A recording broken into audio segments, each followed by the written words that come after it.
Hi, I'm Bombshell. Welcome to Digging into China, where we explore China in depth to review unique perspectives. Recently, the meeting between Trump and Xi Jinping in Busan wrapped up with a result that was pretty much what everyone expected. The US and China reached a broad trade agreement.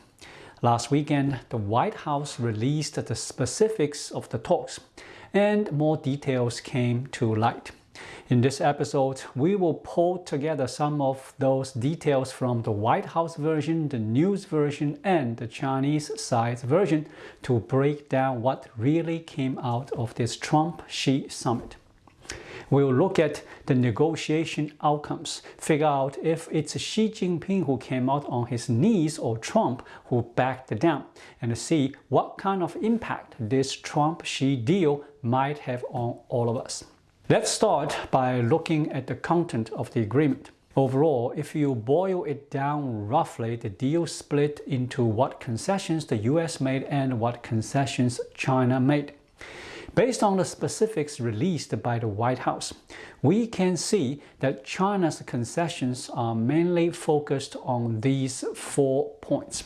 First, they've paused all rare earth controls. The ones that started back in 2022 are all on hold and cancelled. Second, they are lifting all the retaliatory tariffs and other countermeasures that China imposed since March 4th.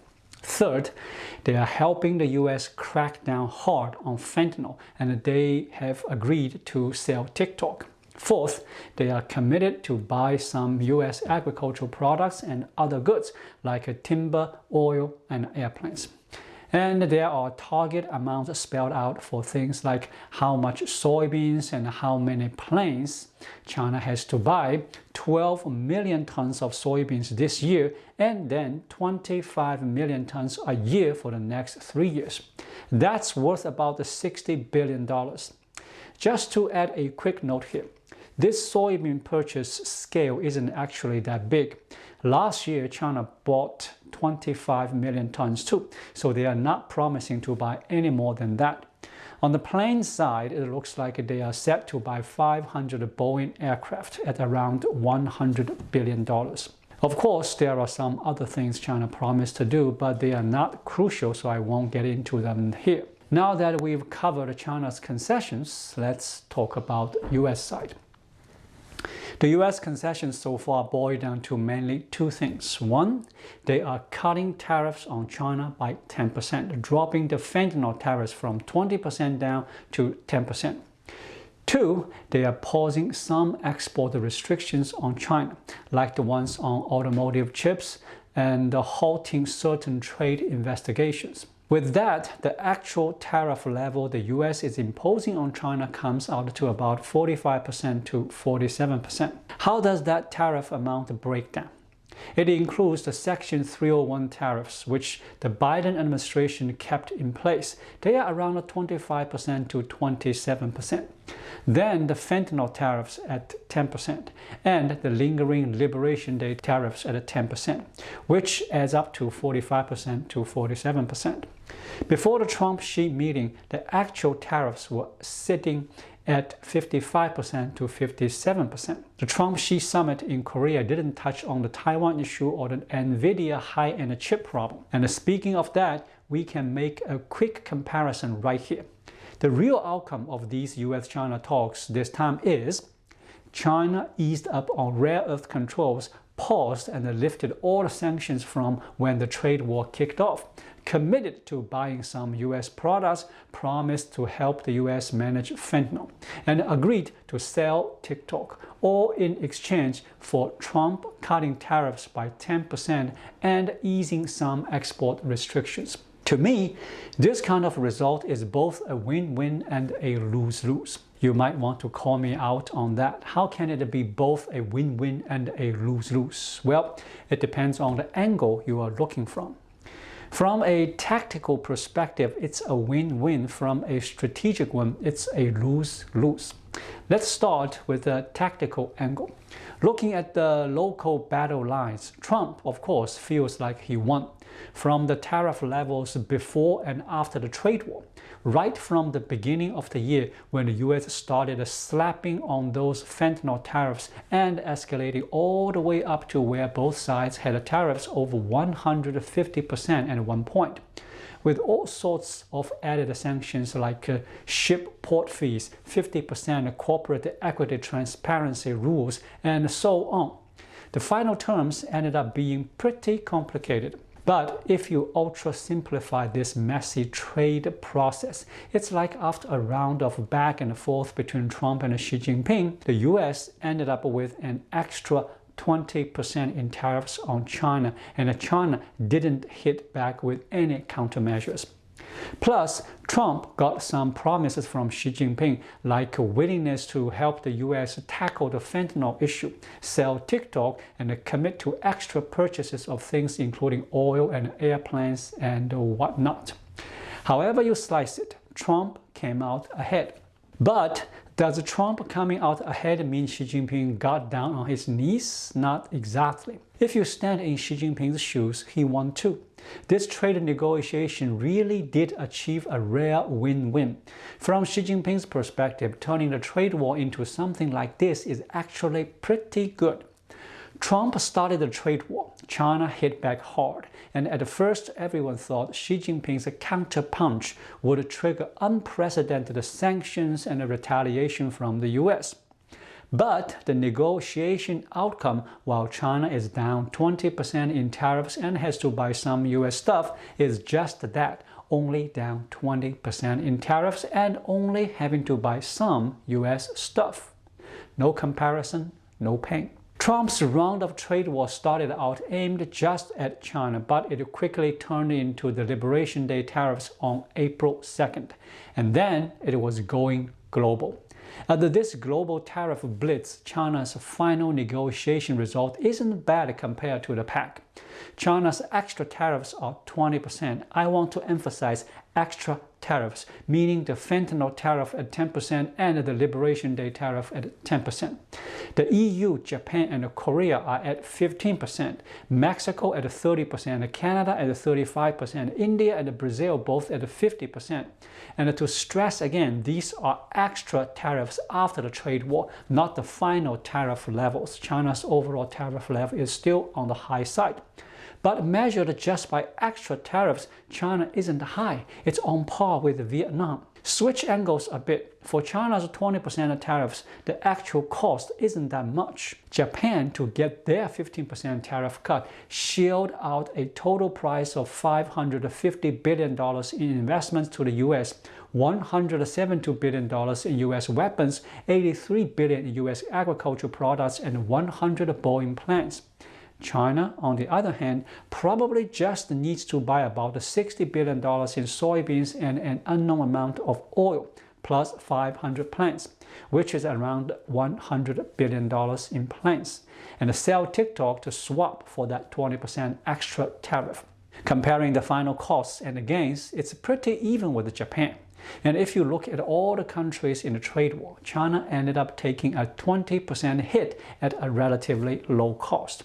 On top of that, consider China as the #1 source of US trade deficits, the so-called top enemy in Trump's mouth, the only country that hit back at Trump hard, and in the end, it negotiated down to Japan's level. That's genuinely not bad.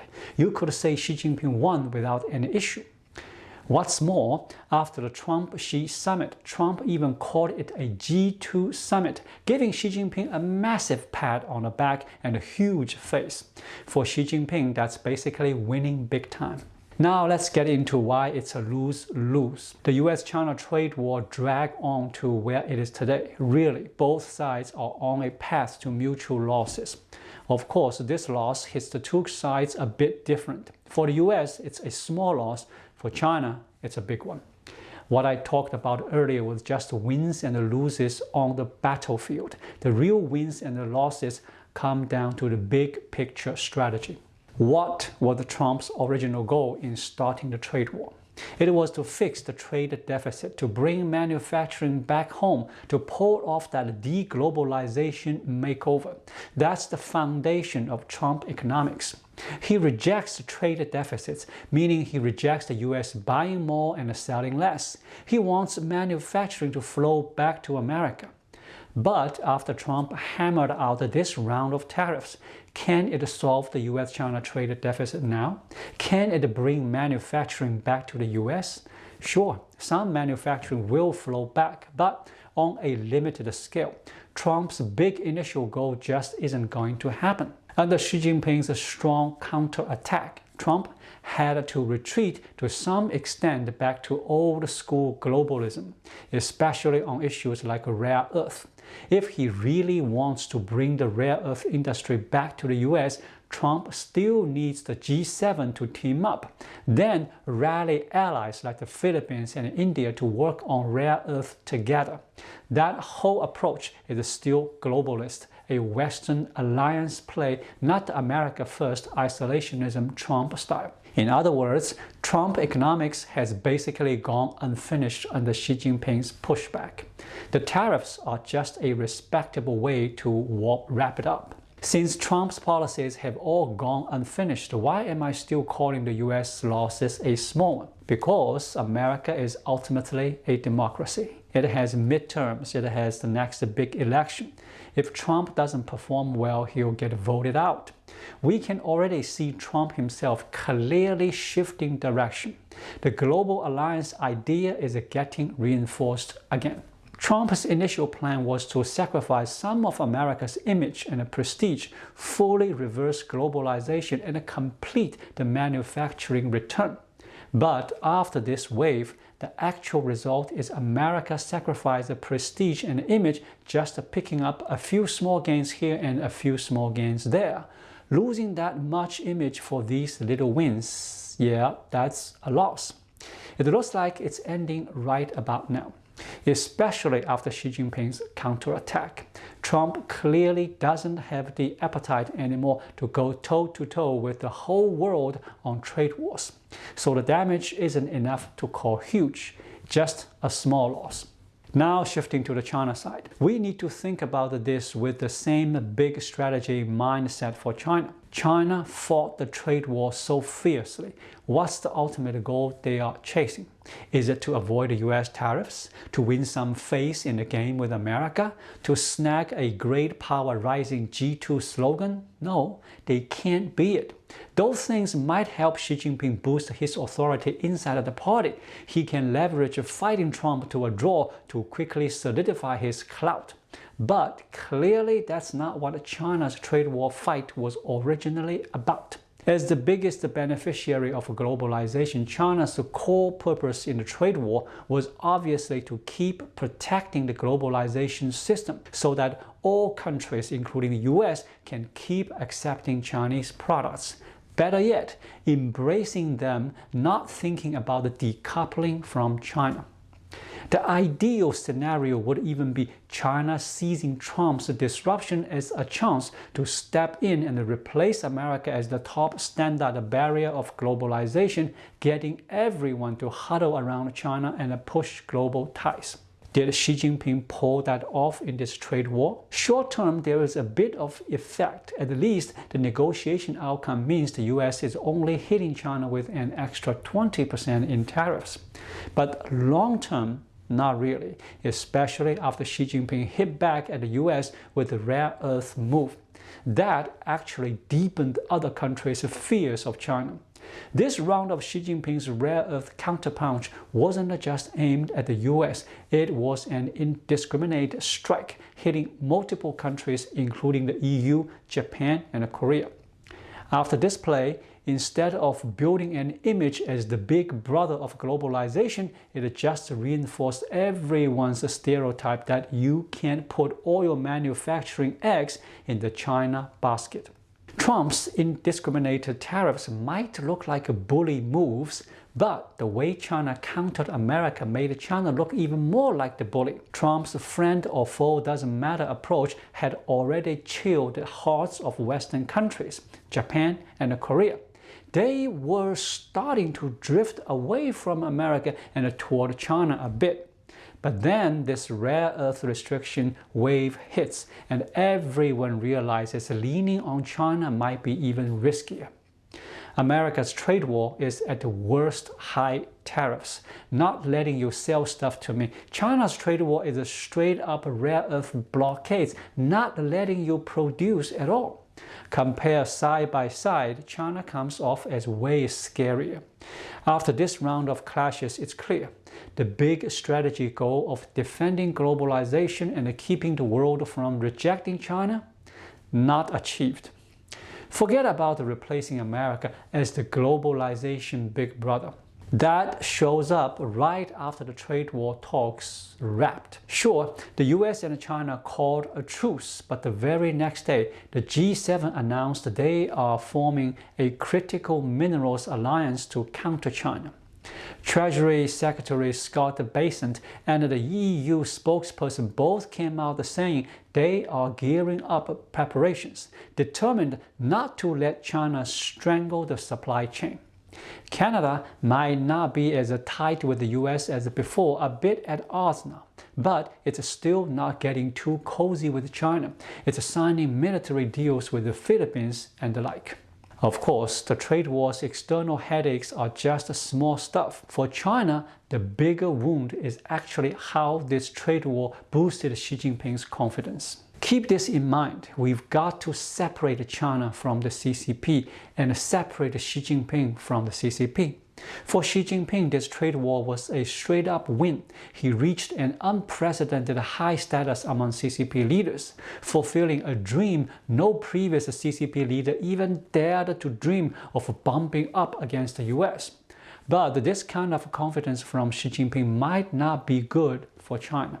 Look back at Xi Jinping's track record. He's always been waffling on globalization issues, like two Xi Jinpings, ducking it out. A rational one and an emotional one. If you look at Xi Jinping's early policies, they were essentially in line with Trump's, a true believer in deglobalization, with a dash of that East rising, West declining mindset. Right when he came to power, he pushed the dual circulation concept, which was really just aiming for deglobalization. That's why we saw Xi Jinping become the only major power to hit back hard at the US in the trade war. I think Xi Jinping dared to counterpunch not because he's braver than other leaders. It's because those other countries know their economic lifelines are tied to globalization. They don't want deglobalization, and their leaders actually walk the talk on that. But Xi Jinping doesn't get it. He is the one who wants deglobalization, just always been leashed by the rope of reality. Trump's freakout gave him the chance to let loose. Of course, going back to Xi Jinping's policies, we all know what happened when that dual circulation he rolled out right after taking power. Its failure let the rational Xi Jinping beat the emotional one. China temporarily shifted back on economic policy to prioritizing exports and embracing globalization again. But clearly, after this US-China trade war sparring, Xi Jinping's confidence is going to get a huge boost. The emotional Xi Jinping will climb back to the top, and the deglobalization thinking will get supercharged. America's unreliable. Globalization's unreliable, but now we can go toe-to-toe with the US. That kind of sentiment gets massively amplified in Xi Jinping's heart. In my view, the trade war's deepest cut to China isn't that 20% tariffs or buying some US soybeans and plants. It's that G2 flattery from Trump. Xi Jinping's biggest mistake isn't some single economic policy flops. It's the confidence he's built since taking power in the CCP's dictatorial system, and the belief he can pull off closed-door self-reliance with dual circulation. And clearly that G2 line just pumped up Xi Jinping's confidence. It'll make him swell even more. And Xi Jinping's ego inflation, for China, that's bound to bring catastrophic results. That swelling will speed him toward the deglobalization road. But China's economic foundation is rooted in globalization, so the damage from deglobalization will just hurt ordinary Chinese people. That's why I'm saying the trade war hitting this point today makes it ultimately a lose-lose. America lost its face, loses prestige. Trump loses his economic fantasy, but China will accelerate down the wrong path. Chinese people's lives won't get better in the future because of Xi Jinping's win. They will get harder because of it. In this atmosphere, we can actually foresee what the future of this trade war will look like. Just like a lot of media are saying, and anyone with eyes can see, this Trump-Xi summit outcome isn't the final chapter for the US-China trade war. This Trump-Xi truce is just a brief ceasefire. Most of the agreements only run for 1 year, but based on the real results, they might not even last that full year. This deal is obviously just a short-term armistice. The US thinks the advantage is theirs. They just need time to shift the rare earth industry, move some low-end manufacturing, and break free from dependence on China. Of course, Xi Jinping thinks the advantage is his too. As long as China gets time, it can shake off dependence on US tech, shake off dependence on exports to the US. The decoupling trend between the two sides hasn't changed one bit because of this agreement. Iron curtain between the US and China, or between China and the West, is going to come down slowly anyway. And if we really stretch out the timeline, maybe that the curtain fell a long time ago. After all, back in the Obama era, US tariffs on China were just 3%. Now, even with this brief truce, US tariffs on China are still at 47%. Stumbling along, we've ended up on the road with no turning back. Thank you so much for watching. If you find this video helpful, please like it, drop a comment below, and hit subscribe button right here. It really helps YouTube suggest my video to others. I'll be back with more content soon. Until then, be well.